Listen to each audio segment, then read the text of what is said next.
Today is March 1st, 2022, so it's about 3 years ago now that I was really anxiously scrolling through College Confidential trying to update the page every 5 minutes to see if any colleges had released my decisions yet. That was a horrible time. I'm really glad I'm past that. However, a couple months before that though, I was tragically, or maybe not so, rejected from my dream college. It basically felt like I'd poured my heart and soul out to this college and they looked at my application and just went, nah. I straight up didn't even receive a waitlist or a deferral or anything of that sort. I was just rejected, and rejection just in general sucks. So with all of that and the timing, given that it's March and that's when colleges kind of start coming out with decisions, I felt that it would be fitting to make this video. I wanted to sort of make a story time, starting with everything that happened before I got the decision, the day of, and the whole sort of aftermath and the life lessons that I learned, just so that it's not like a straight up sob story of me getting rejected. I also specifically wanted to put this out on the internet because senior year, when I was going through this whole process, I would watch all of these college decision reaction videos where people would essentially get into every single school that they applied to,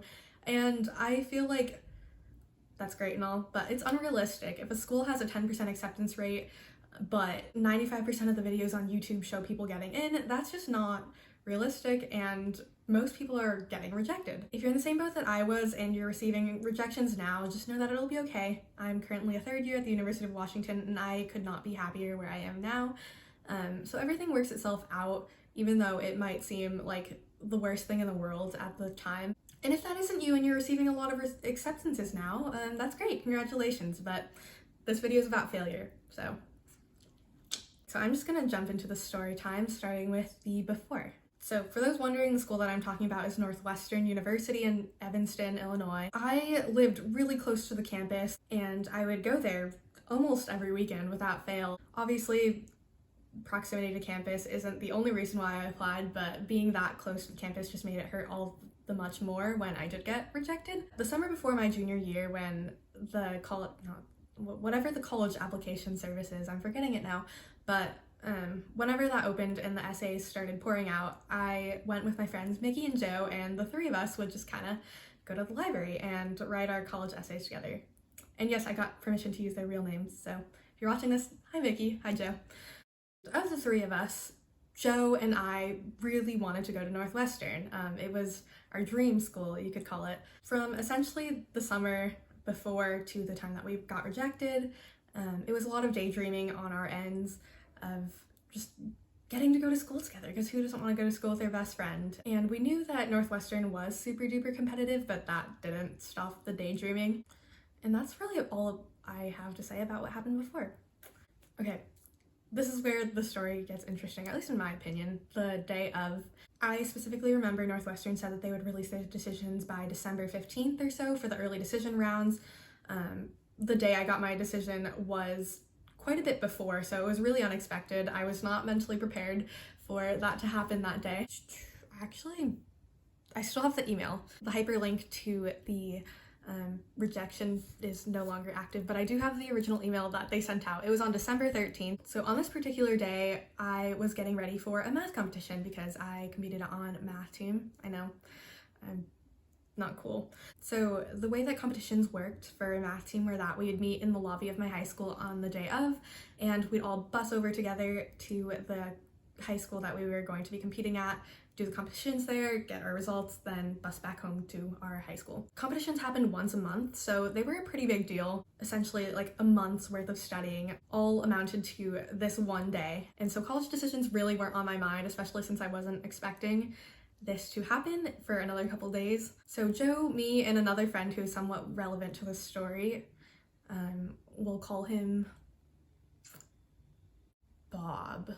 Or maybe we'll just go with friend. I don't know, I'm not creative. So the three of us were competing that day, and the third friend had just recently received a rejection from his early decision school, so he was a little bit sad, but he'd had a little bit of time to get over it before this competition. But anyway, we had gotten into the bus and we were headed over to the high school where we were going to compete when somebody, I don't remember who at this point, was clicking through Instagram and saw all these stories from people in our grade that were like, oh, congratulations to this person for getting into Northwestern. So proud of you, you know how it goes. And Joe and I kind of just looked at each other and we were like, wait, that means that our decision's out now, or it's early. We were like panicking. We check our emails and there was in fact an email from Northwestern saying that our decisions were ready and that we should click on the link to find out if we'd been accepted or denied. So at this point in time, Joe decided that he wasn't going to check his decision because he knew that it would mess up his psyche if he did check it before. That was the smart thing to do. I did not do the smart thing. I decided that I was going to check my decision before competition because I wanted to know. I was really, really impatient. As you all know, I got rejected. That was pretty obvious from the beginning of this video. When I was sitting there and I saw my rejection, I honestly had no idea how to react for the first like 2 minutes. I was just kind of in utter shock. But I guess as time went on, I realized what it meant and I got really, really sad. Needless to say, competition went really poorly for me. I couldn't stop thinking about it. I was super distracted. I don't think I scored any points that day. Yeah, I don't really remember much of that night, to be honest. I wasn't really mentally there. After competition, for those of you wondering, Joe did end up opening his decision. Same thing as mine. We'd both been rejected. The whole 40-50 minute bus ride back was very sad, to say the least. It was us trying not to cry, and then our third friend who had just recently been rejected trying to comfort us. I came home that night and I ended up crying to my parents, and they were all super sad for me too because they had wanted me to get in and stay close to them and all of that jazz. So it was a very sad night. And I say this all with a very pippy voice now, but to be honest, that was probably one of the most heartbreaking moments, which sounds really dramatic, but keep in mind, I was a 17-year-old who had like no life experience. As I went to college, I eventually learned to accept rejection and I became a little bit more desensitized to it, but this was really one of the first big rejections that I experienced, and so I was very, very sad. Okay, aftermath. After that day, I wish that I can say that I handled it really well, but in all honesty, I didn't. I would go on Instagram and see all these stories of people getting into their early decision schools. As much as I wish I can say that I was happy for them, I feel like there was a part of me that was jealous. So Mickey, the friend from the beginning of the story, convinced me to completely delete social media, which thank God she did. That was really, really good for my mental health. So thank you, Mickey, for convincing me to do that. It was at this point between early decision and regular decisions that I was starting to really doubt myself. I was getting really scared that I wasn't going to get into any school, which is ridiculous now looking back. But having that much time to think, you really do start to doubt your self-worth, especially since I was a very academically driven person. I felt that my worth was represented in college, I guess, like the college acceptances that I had, which is really stupid and dramatic, again, as the theme of this video appears to be, but that's just how I genuinely felt. And I think it's completely okay for you to feel those emotions as long as you take these steps to move on, which is where we're going next in this story. Looking back, the biggest life lesson that I learned was that people get rejected. That's just a part of life. So I shouldn't beat myself up for future rejections, which I know is going to happen because I'm applying to med school coming up soon, and I am fully aware that I'm going to get rejected from most, if not all, of my schools, unless like a miracle happens, but I don't think it will. I think I will probably be, is that what I said? I will probably be like the majority of other pre-med applicants to med school. I also realized that I could be happy wherever I wanted to be as long as I allowed myself to.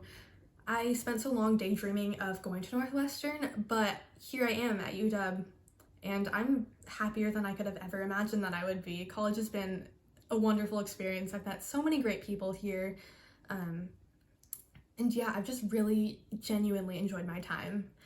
I could spend time speculating why I didn't get in, and to be honest, I did do that for the longest time, especially after I got into college. I went back and reread my essays and my application, and the truth is I really won't ever know why I didn't get in. I can speculate, like I said, but I will truly never be able to get into the heads of the people that made that decision for me, and I think I'm happy with knowing that I will never know. Of course, like having good stats and good extracurriculars and all of those things, good essays, can increase your odds of getting in, but really undergrad is kind of a crapshoot, as I've learned from my own experiences. So if you're a current senior watching this and you're dealing with the same thing right now, just know that it'll be okay. It might be stressful now and really heartbreaking if you've already received a rejection from a school that you really wanted to go to, but just know that in a year or 2 or 3, odds are you probably won't be looking back, maybe a little bit, but maybe with like a little less sadness than you are right now. And that's all I really had. I just thought this would be a fun story time, even though it was kind of on a sad topic. But I hope you guys all enjoyed. Please make sure to like and subscribe if you want to see more videos. And yeah, that's all I had. Bye!